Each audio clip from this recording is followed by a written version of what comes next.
My name is Rebecca. I'm 26 years old, and vintage guitars have been my passion since I was 12.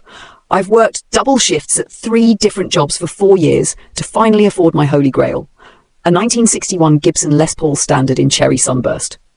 My family has always claimed to be supportive, but they've never truly understood boundaries.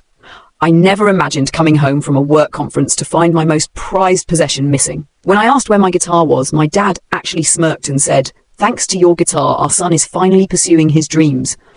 I laughed in disbelief, and he immediately got defensive. What's so amusing about your brother's success? Before I tell you what happened next, let me know where you're watching from in the comments. Hit that subscribe button if you've ever had family members who think your hard-earned possessions are theirs to distribute however they see fit. Trust me, you'll want to see how this entire situation unfolded. My obsession with guitars began when I was 12 years old. Every weekend my Uncle Marcus would take me to his music shop downtown where he repaired and restored vintage instruments. Those Saturday afternoons were magical to me. While other kids my age were at the mall or playing video games, I was learning about wood types, pickup configurations, and the subtle differences between a 1959 and 1961 Les Paul. Becca, Uncle Marcus would say, using his special nickname for me, guitars aren't just instruments, they're pieces of history, each one with its own voice and story. I believed him completely, especially when he showed me his pride and joy, a 1961 Gibson Les Paul standard that had belonged to a session musician who'd played on dozens of classic rock albums. The flame maple top was absolutely stunning, and when he plugged it into his vintage Marshall amp, the tone was pure heaven. Someday, I whispered to myself the first time I held it, I'm going to own one exactly like this. It was a promise I made that day, one that would drive every major decision I made for the next 14 years. My parents, Michael and Sandra, never understood my unusual interest. "Why can't you be interested in normal girl things?" My mother would sigh whenever I came home with calluses on my fingertips from practicing. Dancing, makeup, boys, anything but those loud guitars. My father would just shake his head with disappointment whenever I asked for music lessons or equipment. Their reaction to my younger brother Tyler was completely different. 3 years my junior, Tyler was their golden child, athletic, charismatic, and interested in what they considered normal pursuits. When he wanted to join the football team at age 10, they immediately bought him the most expensive equipment and signed him up for private coaching. When I asked for a decent guitar at 14, my mother claimed we couldn't afford hobbies that year. This pattern continued throughout our teenage years. Tyler got designer clothes while I wore thrift store finds. Tyler got a massive graduation party with 75 guests while I got a cake from the grocery store. Tyler got a brand new truck for his 18th birthday while I got a lecture about student loans and learning the value of hard work. Don't misunderstand me. I loved my brother. This wasn't his fault, but the favoritism was impossible to ignore. Tyler never had to work for anything, never faced real consequences for his actions, and as a result, he developed an entitled attitude that our parents constantly enabled. I left for college at 18, determined to create my own path. I worked as a waitress, a tutor, and cleaned office buildings at night, while maintaining a 3.8 GPA in business administration. After graduation, I landed a position at a marketing firm in Denver. The salary wasn't spectacular, but I lived frugally, sharing an apartment with 2 roommates and bringing lunch from home every day. Every spare dollar went into my Gibson fund, a savings account dedicated solely to purchasing my dream guitar. While my colleagues spent money on designer handbags and expensive vacations, I kept my eyes on the prize. 4 years of sacrifice, working weekends, skipping social events, and living on ramen noodles more often than I care to admit. And then, finally, I found it. A 1961 Gibson Les Paul standard in cherry sunburst posted on a vintage guitar forum by a collector in Seattle who was downsizing his collection. The price, $18,500. Every penny I had saved plus a small loan I'd qualified for. The day I brought that guitar home was one of the most emotional of my life. Uncle Marcus had passed away the previous year, but I felt his presence with me as I opened the case for the first time in my apartment. "We did it, Uncle Marcus," I whispered, tears streaming down my face as I plugged it into my modest amp. The tone was everything I dreamed of and more. That guitar represented far more than just an instrument to me. It was proof of my dedication, my independence, and most importantly, a connection to the man who had nurtured my passion when no one else understood it. My boyfriend David understood this completely. We'd met at a vintage guitar show 8 months after I'd purchased the Les Paul. He was a session musician who owned several vintage Fenders, and we'd bonded over our shared appreciation for craftsmanship and musical history. Unlike my family, David respected the sentimental value of my guitar and shared my passion for preserving these pieces of musical heritage. For 18 months, that guitar was my pride and joy. I played it every evening after work, maintained it meticulously, and only brought it out for special occasions. I even had a custom humidity-controlled case installed in my apartment to protect it from Denver's dry climate. Never once did I imagine that the greatest threat to my beloved Les Paul would come not from theft or damage, but from my own family. The call came on a Thursday morning. My supervisor, Jennifer, summoned me to her office with an expression I couldn't read. As I walked down the hallway, my mind raced through possibilities. Had I made a mistake on the Morrison campaign? Was I being laid off? "Rebecca," Jennifer said as I entered, "how's your presentation experience with high-stakes clients?" I blinked in surprise. "Pretty solid, I think. I handled the Peterson account last quarter and the Rodriguez presentation went well." She nodded approvingly. "Perfect. I need you in Austin. Meridian Tech is looking to completely rebrand their image, and they specifically requested our most creative team member. The partners and I agree. That's you." I was stunned. Meridian Tech was a potential client worth over $2 million to our firm. Landing them would mean bonuses, promotions, and serious career advancement. Senior colleagues with years more experience were being passed over for me. "It's a 3-week intensive," Jennifer continued. "You'll lead a team of 5 working directly with their C-suite executives. You leave Monday." 3 weeks away from home was longer than I'd ever been gone for work. While I was thrilled about the opportunity, my mind immediately went to my guitar. My apartment complex had experienced several break-ins recently, and leaving my valued possession unattended for that long made me extremely nervous.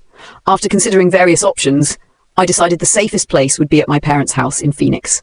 They had a secure garage, lived in a safe neighborhood, and despite our complicated relationship, I trusted them to at least provide safe storage. That Sunday evening, I drove the 5 hours to Phoenix with my Les Paul carefully secured in its case. Dad was washing his truck when I pulled up, and he stopped to watch me unload the guitar case. "Still carrying that thing around," he said with a mixture of amusement and disapproval. "Must be worth a fortune by now."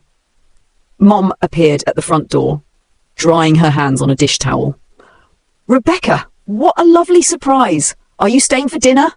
I explained about the Austin project and my request to store the guitar in their garage for 3 weeks. "Of course," Dad said immediately. "We have plenty of space since Tyler moved his music equipment to that practice space he rents."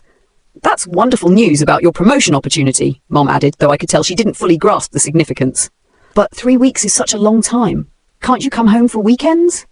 I explained that intensive client work didn't operate that way, and eventually she seemed to understand. As Dad helped me carefully place the guitar case in a secure corner of the garage, I gave him detailed instructions. "The case should stay closed and upright," I explained. "The humidity controls are already set, just don't move it or open it, and definitely don't let anyone else touch it. This guitar is worth more than most people's cars." "Rebecca, I know how to take care of valuable things," Dad said, slightly offended. "I'll treat it like it's made of gold." "I know, Dad. I just worry. This guitar means everything to me." That night at dinner, Tyler joined us. He'd recently graduated from college with a degree in communications and was working part-time at a music store while pursuing his music career. Throughout dinner, he complained about how difficult it was to make it in the music industry and how expensive professional recording equipment was. "All the successful musicians I know had family support when they were starting out," he said dramatically. "But I'm having to do everything myself. It's incredibly unfair." I bit my tongue, remembering how I'd worked 3 jobs throughout college without any family financial support. Mom predictably made sympathetic noises and suggested Dad might be able to help with some recording studio costs. "We'll see," Dad said diplomatically. "Money's tight right now with the house payments." Before leaving Monday morning, I texted David our security plan. We discussed having him fly out to check on the guitar midway through my trip, but ultimately decided it wasn't necessary since my parents' house was secure. "I'll call you when I land in Austin," I told him. "Take care of yourself and don't worry about the guitar. It's in good hands." I boarded my flight feeling confident that my most prized possession was safe. I had no way of knowing that my careful planning had set in motion events that would forever change my family dynamics. During my 3 weeks in Austin, I called home regularly. Mom and Dad always assured me everything was fine, though in the final week, Dad's responses became somewhat evasive. "Everything's great here," he'd say when I asked specifically about the guitar. "No problems at all." The Austin project was a massive success. The Meridian Tech executives loved our rebranding proposal, and by the end of the second week, they'd signed a contract worth $2.3 million to our firm. At the celebration dinner on my final night, Jennifer strongly hinted about a promotion waiting for me back in Denver. "Creative director has a nice ring to it, doesn't it?" she said with a knowing smile. I boarded my return flight feeling on top of the world. I couldn't wait to get home, play my Les Paul for the first time in 3 weeks, and share my success with David and my family. The 3-hour flight gave me plenty of time to imagine my homecoming celebration, if only I had known what was waiting for me. My plane landed in Denver at 4:30 p.m. on a Friday afternoon. After collecting my luggage, I drove straight to Phoenix, planning to pick up my guitar and drive back to Denver that evening. It was a long day of travel, but I was eager to be reunited with my Les Paul. As I pulled into my parents' driveway, I felt a surge of excitement. In just a few minutes, I'd be holding my guitar again, feeling those familiar frets under my fingers. I grabbed my keys and headed for the garage. The garage door was unlocked, which was unusual. Flipped on the lights and looked toward the corner where I'd left my guitar case. The corner was empty. My heart started racing. Maybe they'd moved it for some reason. I searched the entire garage, then checked the house. No guitar case anywhere. "Mom!" I called out as I burst through the front door. "Where's my guitar?" She was in the kitchen, and when she turned to face me, there was an expression on her face I couldn't quite identify. Guilt mixed with defiance. "Oh, honey, you're home early," she said, avoiding my question. "How was your flight?" "Mom, where is my guitar case?" Dad appeared from the living room, and immediately I knew something was very wrong. He had that same look he used to get when Tyler had broken something, and they were trying to figure out how to minimize the consequences. "Well, sweetheart," he began, his voice unnaturally high, "something came up while you were gone." The knot in my stomach tightened. "What do you mean? Where is my guitar?" Mom lifted her chin in that familiar way she always did when preparing to defend the indefensible. "Tyler needed some help," she said firmly. "A once-in-a-lifetime opportunity came up." I stared at her, not comprehending. "What does that have to do with my guitar?" "Thanks to your guitar, our son is finally pursuing his dreams," Dad said, with what looked more like a sneer than a smile. He pulled out his phone and showed me Tyler's Instagram feed. There was my brother in what appeared to be a professional recording studio, surrounded by expensive equipment, holding my 1961 Gibson Les Paul. The caption read, "Finally got the gear I need to make my dreams come true. Recording my first album with this beautiful vintage Les Paul. Thanks to my amazing family for believing in my music. Blessed vintage guitar, music dreams." The pieces clicked together with horrifying clarity. "You gave him my guitar," I whispered, too shocked to shout. "Now, Rebecca," Dad began in his placating tone, "try to understand. Tyler's been struggling to get his music career off the ground. This recording opportunity came up, and he needed professional quality equipment. The studio owner was so impressed with your guitar that he offered Tyler a record deal on the spot." "So you gave him my guitar?" This time I did shout, my voice cracking with disbelief. "You can always buy another guitar," Mom said dismissively. "You make good money. Tyler needed this opportunity. He needed to make connections in the music industry." I felt like I was in some sort of nightmare. My hands began shaking as the full impact hit me. That guitar cost me $18,000. It took me 4 years to save for it. It was Uncle Marcus's dream guitar. My parents exchanged an uncomfortable glance. "Well," Dad mumbled, "Tyler promised he'd take really good care of it. And think about it. Now it's helping launch his music career. Uncle Marcus would have loved that." My heart was pounding so hard I could feel it in my temples. The room seemed to spin as I tried to process what they had done. "Do you have any idea what that guitar meant to me?" "It's just an instrument, Rebecca," Mom said, her tone hardening. "Family is what matters. Tyler is your brother. He needed this." "And I don't matter? My feelings, my property, my boundaries, none of that counts?" "Don't be so dramatic," Mom scoffed. "You've always been so materialistic. Tyler is an artist. He needed inspiration, and your guitar provided that."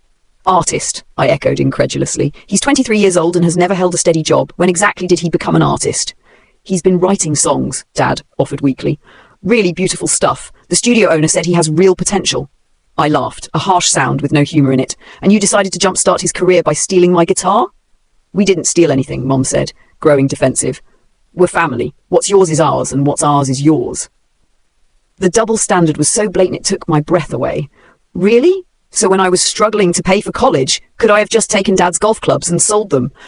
When I needed a car, could I have just driven off with Mom's jewelry? "That's different," Mom said quickly. "You've always been the strong one. Tyler is sensitive. He needs more support." For a moment, I just stood there, trembling with rage and disbelief. Then a thought occurred to me. Where exactly is Tyler recording this album? More uncomfortable glances between my parents. "Some studio downtown," Dad said vaguely. "Phoenix Sound Studios, I think." "And how much is this record deal worth?" I demanded. "Well," Dad hedged, "it's not exactly a traditional record deal, more like an opportunity to record some demos and see what happens." I pulled out my phone and did a quick search. Phoenix Sound Studios was a legitimate recording facility, but they offered hourly rental rates, not record deals. My brother wasn't pursuing some miraculous opportunity. He was renting studio time and playing with my guitar. This is unbelievable, I said, feeling a mixture of rage and heartbreak. You gave away my most precious possession, so Tyler could rent some studio time and post Instagram photos? It's an investment in his future, Mom insisted. You'll understand when his music takes off. His music? I scrolled through Tyler's social media posts. According to this, he's been recording his album for exactly 3 days. Before that, his last post about music was 6 months ago, when he bought a $20 harmonica. My phone buzzed with a text from David. Just saw Tyler's Instagram post. Please tell me that's not your Les Paul. And suddenly, in the midst of my anger and heartbreak, a realization dawned on me. A realization that would change everything. The text from David triggered a memory that had been buried under the shock of discovering my parents' betrayal. I started to laugh, softly at first, then louder. The sound was strange even to my own ears, a release of tension rather than an expression of joy. My mother's face twisted with confusion and annoyance. What's so funny about your brother's success? I took a deep breath, trying to collect myself. You know what's funny, Mom? You stole and gave away a guitar that wasn't mine. Dad frowned. What are you talking about? We saw you bring it here. I held up a finger, signaling them to wait, and stepped outside to call David. After a brief conversation, I returned inside with my phone still in hand. Mom? Dad? I said calmly, the guitar you gave to Tyler wasn't my 1961 Gibson Les Paul Standard. The colour drained from both my parents' faces as I explained the swap David and I had made. The day before I left for Austin, concerned about the value of my guitar, I had arranged for David to bring his 1970s Epiphone Les Paul copy, a guitar that looked nearly identical to mine but was worth about $800 instead of $18,500. You see, I continued, David has an Epiphone Les Paul from the 70s that's been modified to look like a vintage Gibson. We swapped them the night before I left, just in case anything happened. My real guitar has been safely stored in David's climate-controlled music room for the past 3 weeks.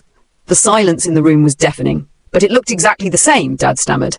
That was the point, I replied. They're supposed to look the same. But David's guitar is a 70s copy worth maybe $800, not an authentic 1961 Gibson worth $18,000. Oh my God, my mother whispered, sinking into a chair. What have we done? You've given Tyler someone else's guitar without permission, I said flatly. You've committed theft again. Dad's face went ashen. Can we go to jail for this? Yes, I said simply. Theft over $500 is a felony in Arizona, and since you gave the guitar to Tyler, he's now in possession of stolen property. Mom began to cry, loud, dramatic sobs that once might have manipulated me into comforting her. Not today. How were we supposed to know it wasn't your guitar, she wailed. You tricked us. I didn't trick you, I corrected. I protected my property because I knew, on some level, that my own family couldn't be trusted. Clearly, I was right. You have to help us fix this, Dad pleaded. We can't go to jail. We didn't know. Ignorance isn't a defense, I pointed out, and neither is family loyalty. You stole David's guitar. That's theft, plain and simple. Just then, my phone rang. The caller ID showed Tyler's number. Hey, sis, he answered cheerfully when I picked up. I saw your flight landed. How was Austin? I've got some amazing news to share. Tyler, I said slowly, I need you to come home, right now. Actually, I am in the middle of a recording session. This guitar is incredible. The tone is just... Tyler, I interrupted, that guitar doesn't belong to you. It doesn't even belong to me. You need to stop using it immediately and bring it home. There was a pause. What do you mean it doesn't belong to you? Mom and Dad said. Mom and Dad were wrong. That guitar belongs to my boyfriend David, and they had no right to give it to you. But the recording session, the studio owner said... I don't care what the studio owner said. You're using stolen property. Get home now. After I hung up, I turned back to my parents, who were watching me with naked fear. Tyler's coming home, I announced. And when he gets here, we're going to call David and figure out how to handle this situation. Please, Rebecca, Mom begged. Please don't press charges. We never meant to hurt anyone. Except me, I pointed out. You were perfectly fine hurting me. We thought you'd understand, Dad said weakly. We thought you'd want to help Tyler. Is that right? I asked, my voice laced with sarcasm. Then I guess it's time for you to help David since you're the ones who stole from him. An hour later, Tyler arrived home looking confused and defensive. He was carrying David's guitar case, and I noticed his hands were shaking slightly. I don't understand what's happening, he said as he set the case down. Everything was going so well. The studio owner was really impressed, and I had some great recording sessions. With stolen property, I said bluntly. I didn't steal anything. Mom and Dad gave it to me. Mom and Dad don't own that guitar, Tyler. They stole it from my boyfriend and gave it to you. You've been unknowingly in possession of stolen property for 3 weeks. Tyler's face went white. Stolen? But they said you wanted to help with my music career. I felt a pang of sympathy for my brother. For once, he genuinely seemed to be the innocent party. Tyler, when have I ever voluntarily helped fund your hobbies? He thought about it for a moment, then slumped into a chair. Never. You've always said I needed to work for what I wanted. Exactly. So did it seem realistic that I'd suddenly give you an $18,000 guitar? 18,000? Tyler's voice cracked. They told me it was worth maybe 3,000. I've been taking it to bars, coffee shops. I even let some other musicians play it. I closed my eyes, trying not to think about David's guitar being passed around in smoky bars and coffee shops. When I opened them, Tyler was staring at me with a look of dawning horror. I'm going to jail, aren't I? He whispered. That depends, I said, on how cooperative you are in making this right. David arrived 2 hours later, and I had never been so glad to see anyone in my life. When he walked into my parents' living room and saw his guitar case sitting on the coffee table, his expression was carefully controlled. So, he said, looking around at my family's anxious faces, I hear you've been enjoying my guitar. Tyler immediately launched into an apologetic explanation, but David held up a hand to stop him. I need to examine the guitar first, he said, opening the case. We all watched in tense silence as he carefully inspected his instrument. After several minutes, he looked up with relief. No obvious damage, he announced, though it's going to need a professional setup after being in different environments for 3 weeks. We'll pay for that, Dad said quickly, whatever it costs. That's a start, David said coolly. But we need to discuss the bigger picture here. Over the next 3 hours, we had the most difficult family conversation of my life. David, to his credit, was remarkably patient as he explained the seriousness of what my parents had done. Tyler was genuinely remorseful and seemed to finally understand how he'd been enabled and manipulated by our parents' favoritism. I never asked them to steal anything for me, he said, looking directly at me. I've been complaining about my music career struggles, but I never expected them to do something like this. But you didn't question it either, I pointed out. You knew I'd never voluntarily give you my most precious possession. Tyler nodded miserably. You're right. I guess I wanted it to be true so badly that I didn't think about it logically. My parents, meanwhile, seemed to be slowly grasping the magnitude of their actions. Mom kept crying and apologizing, while Dad sat in stunned silence, occasionally muttering about how they'd just wanted to help. Finally, David spoke up. Here's what's going to happen. I'm not pressing criminal charges, but there are conditions. He pulled out a notebook and began listing his demands. Tyler would pay for a professional guitar setup and maintenance, estimated at $300. My parents would attend family therapy to address their boundary issues and favoritism patterns. Tyler would write a formal letter of apology acknowledging that he'd used stolen property and detailing the steps he was taking to ensure it never happened again. All 3 of them would sign a notarized document promising never to touch, move, or make decisions about our property again. Tyler would publicly correct his social media posts, acknowledging that the guitar wasn't his and that his record deal was actually just rented studio time. And most importantly, David concluded, this family needs to have some serious conversations about respect, boundaries, and the difference between helping someone and enabling them. Tyler was the first to agree to the conditions. I'll do whatever it takes, he said. I'm so sorry, David and Rebecca. I'm sorry for taking advantage of Mom and Dad's favoritism all these years. I never realized how unfair it was to you. My parents were more reluctant, particularly about the therapy requirement and the social media corrections. But when David calmly explained that these were non-negotiable terms for avoiding criminal charges, they eventually agreed. The most difficult part was Tyler's public correction on social media. He posted a long, honest explanation about what had happened, including an apology to David and an acknowledgement that his record deal had been a fantasy.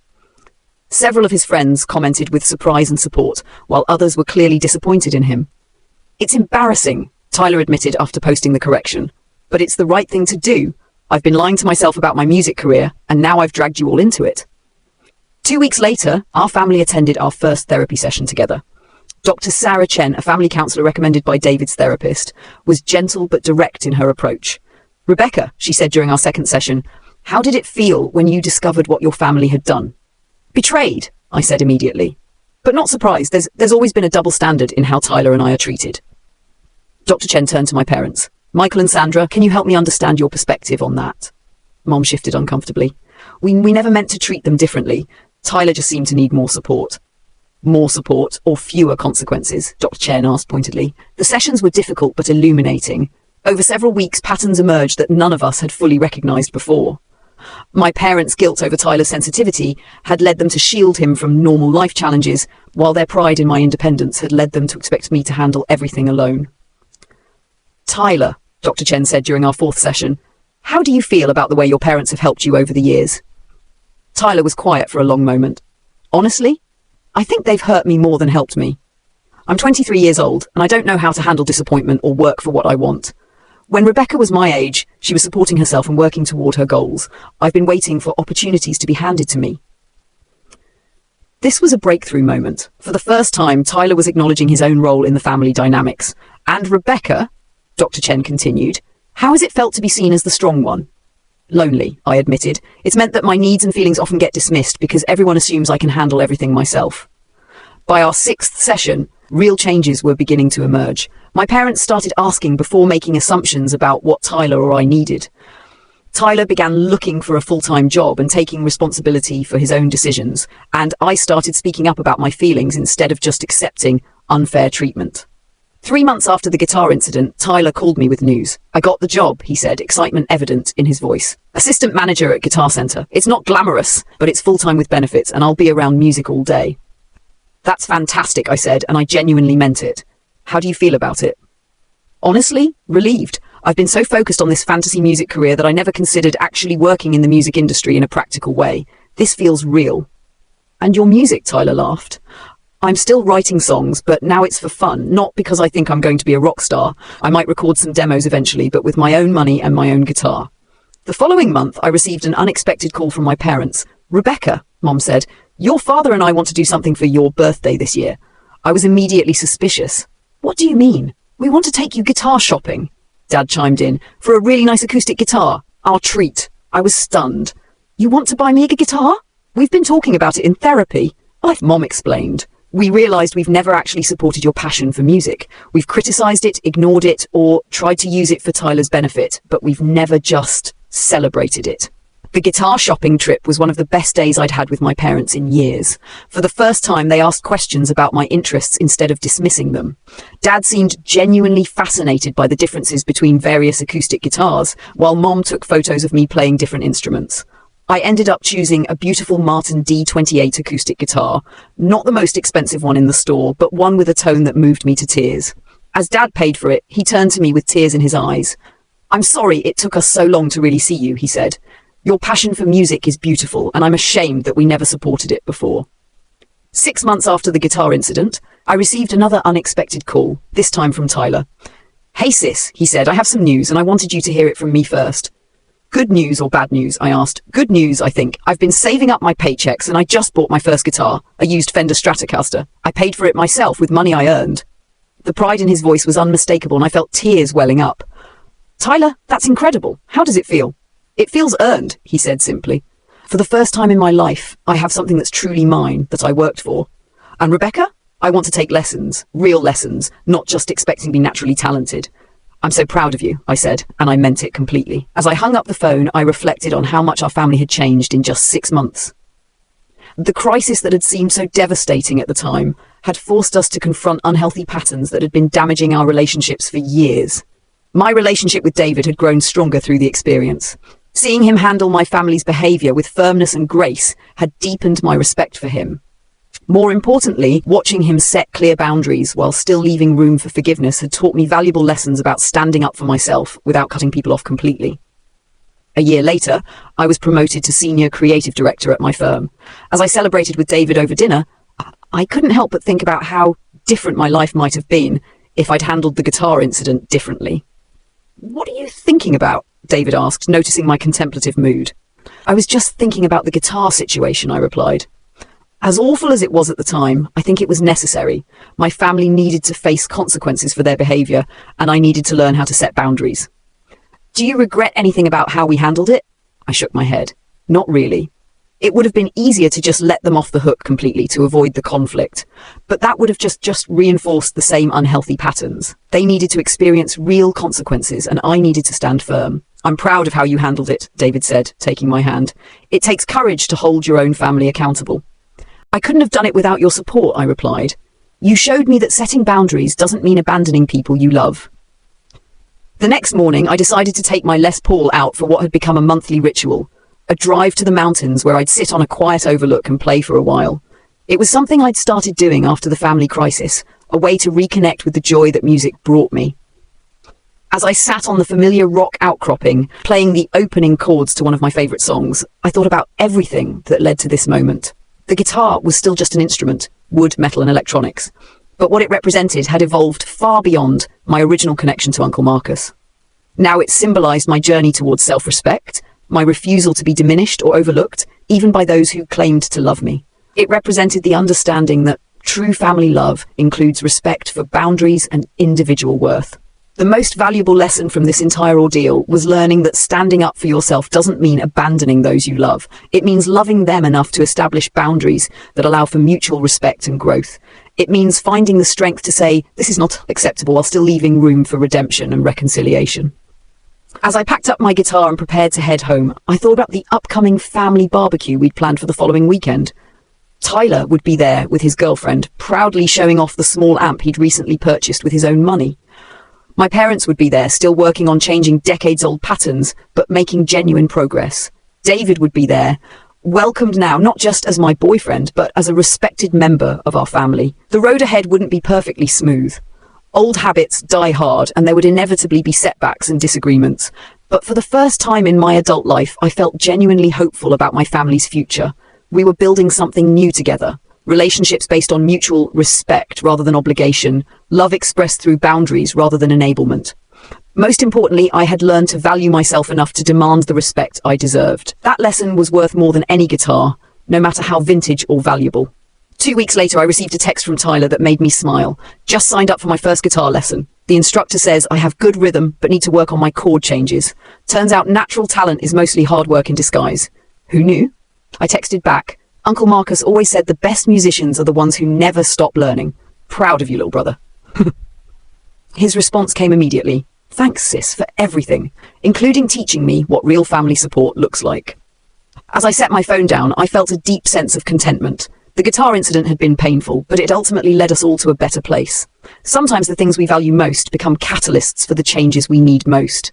Sometimes the most loving thing you can do is refuse to enable someone's destructive patterns, even when they're family. Looking back now, I realized that the day I came home to find my guitar missing was actually the day my family began to heal. It just took us a while to understand that healing sometimes looks like conflict, boundaries sometimes feel like rejection, and love sometimes requires saying no. But here's what I know for certain. Respect isn't something you can take from someone. It's something they have to give. And sometimes the best way to teach people to respect you is to respect yourself enough to demand it. My name is Rebecca. I'm 26 years old, and I learned that vintage guitars aren't the only things worth preserving. Sometimes you have to fight to preserve your own dignity, your own boundaries, and your own worth. And sometimes that fight is exactly what your family needs too. Have you ever had to set firm boundaries with family members who cross the line? How did you balance holding them accountable while maintaining the relationship? Share your experiences in the comments below, and don't forget to like and subscribe if this story resonated with you. Remember, setting boundaries isn't selfish, it's necessary for healthy relationships. Sometimes the most loving thing you can do is refuse to enable destructive behavior, even when it's difficult, even when it causes conflict, and even when it's family. Thank you for reading my story, and I hope it helps you navigate your own family dynamics with courage, compassion, and most importantly, self-respect. Sometimes the hardest battles are the ones we fight with the people we love most, but they're also the most important ones to win.